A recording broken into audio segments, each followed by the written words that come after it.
Now let's take a look at dividing powers. So like we did with multiplication, we're going to use a chart to see if we can figure out what's going on. So let's look at 10 to the exponent 6 divided by 10 to the exponent 4. So that means 6 tens and a repeated multiplication on top and 4 on the bottom. But 10 divided by 10 equals 1. So whenever we have a pair, a 10 on top and a 10 on the bottom, that divides to give us 1.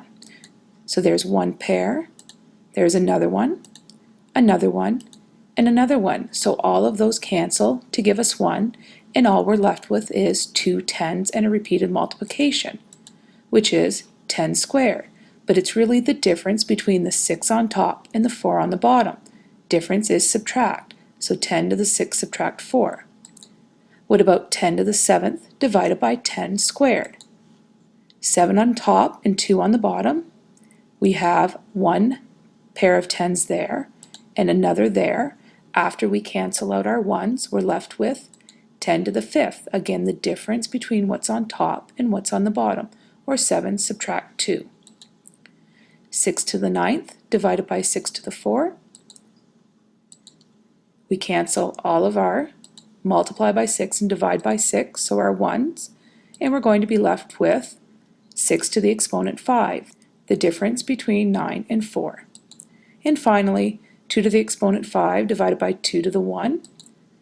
5 on top, 1 on the bottom. We only have one multiplication and division of the same number to cancel out, and we're left with 2 to the exponent 4, or 2 to the 5 subtract 1.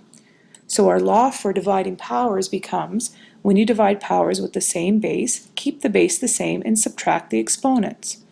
an divided by am will always equal a to the n minus m. Some examples: x to the 7 divided by x to the 4 will be x to the 7 subtract 4. The difference between the 7 x's we'd have on top and the 4 that we would have on bottom if we wrote it out as a quotient. Don't need to do that though, we just have to do the subtraction to get x to the exponent 3. b to the 3 divided by b to the 4. Again, exponent law says keep the base b and subtract 3 minus 4. It would look like 3 b's on top and 4 b's on bottom. The difference would be 1 b on bottom, but we get negative 1 when we subtract 3 subtract 4, because it's just the same as working with integers, and we'll look at negative exponents more closely throughout the course.